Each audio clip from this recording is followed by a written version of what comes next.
सोचिए, एक ऐसा शहर जहां साफ सुथरी सड़कें हों, जहां स्मार्ट लाइटिंग हो, जहां ट्रैफिक जाम ना हो, जहां हर सुविधा डिजिटल तरीके से आपकी उंगलियों पर हो।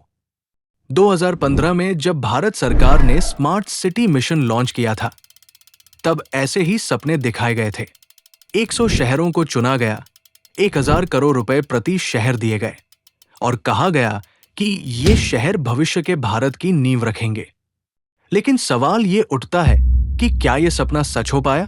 नमस्कार दोस्तों, स्वागत है आपका आज की दृष्टि पर, जहां हम आपको देते हैं गहरी और बेबाक खबरें। आज हम बात करेंगे भारत के स्मार्ट सिटी प्रोजेक्ट की असलियत के बारे में। जानेंगे कि कहां सुधार हुआ और कहां बस पैसा और समय बर्बाद हुआ। वीडियो को पूरा देखें और अपनी राय नीचे कमेंट में जरूर बताएं। भारत में शहरीकरण तेजी से बढ़ रहा है। 2023 की वर्ल्ड बैंक रिपोर्ट के मुताबिक 2030 तक भारत की 41% आबादी शहरों में होगी। इसका मतलब यह है कि आने वाले समय में शहरों पर बोझ और भी बढ़ेगा।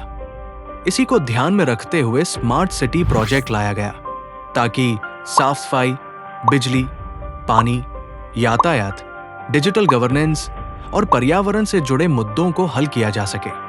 लेकिन क्या सरकार इस विजन को सही तरीके से लागू कर पाई? सबसे बड़ी समस्या अधूरी प्लानिंग और गलत प्रोजेक्ट चयन की रही। कई शहरों में बिना सही योजना के प्रोजेक्ट शुरू कर दिए गए।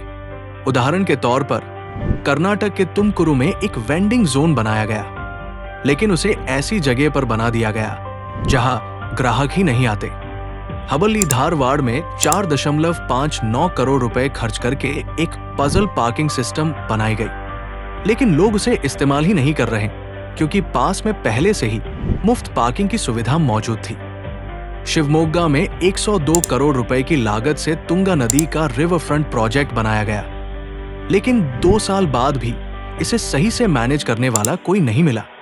इसी तरह बेंगलुरु में integrated command and control centre तैयार किया गया, लेकिन इसे चलाने के लिए जरूरी कर्मचारियों की कमी है।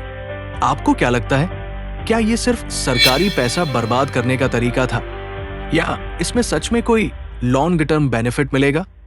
नीचे कमेंट करके अपनी राय जरूर बताइए। स्मार्ट सिटी मिशन की एक और बड़ी गलती यह रही कि इसमें आम जनता की जरूरतों को पूरी तरह से समझा ही नहीं गया। हबल्ली के जनता बाजार में 28 सालों से सब्जी बेचने वाले लक्ष्मण भंडारी को अपनी दुकान खाली करनी पड़ी, लेकिन जब नया बाजार बनकर तैयार हुआ तो प्रशासन ने उसे खोलने की अनुमति ही नहीं दी।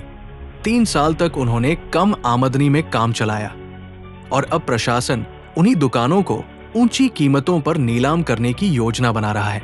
पर्यावरण से जुड़े नियम भी इस योजना के लिए बड़ी चुनौती बने। मंगलुरु में 185 करोड़ रुपए के वाटरफ्रंट डेवलपमेंट प्रोजेक्ट को मंजूरी मिली, लेकिन जब काम शुरू होने लगा तो वन विभाग ने इसे रोक दिया क्योंकि इससे पर्यावरण को नुकसान हो सकता था। अब जब इस प्रोजेक्ट की डेडलाइन मार्च 2025 है, अभी तक काम शुरू तक नहीं हुआ है। हालांकि कुछ शहरों में सुधार देखने को मिला है। कई जगह सरकारी कामकाज की गति तेज हुई है। बेंगलुरु में कुछ tender specifications for urban road execution सड़कें बेहतर तरीके से बनाई गई, जिससे ट्रैफिक थोड़ा व्यवस्थित हुआ, और कुछ छोटे शहरों को पहली बार इतने बड़े बजट पर काम करने का अनुभव मिला। सवाल यह है कि जब मार्च 2025 के बाद इन स्मार्ट सिटी प्रोजेक्ट्स को स्थानीय नगर निगमों को सौंपा जाएगा, तो क्या ये आगे भी चल पाएंगे या फिर अधूरे रह जाएंगे? आपका शहर भी स्मार्ट सिटी मिशन में शामिल था? वहां पर क्या बदलाव हुए? क्या आप सरकार के इस प्रोजेक्ट से संतुष्ट हैं, या आपको लगता है कि यह सिर्फ पैसे की बर्बादी थी? अपनी राय कमेंट में जरूर बताएं। अगर आपको यह वीडियो पसंद आया हो तो इसे लाइक करें, शेयर करें और हमारे चैनल आज की दृष्टि को सब्सक्राइब करना न भूलें। मिलते हैं अगले वीडियो में, तब तक के लिए नमस्कार।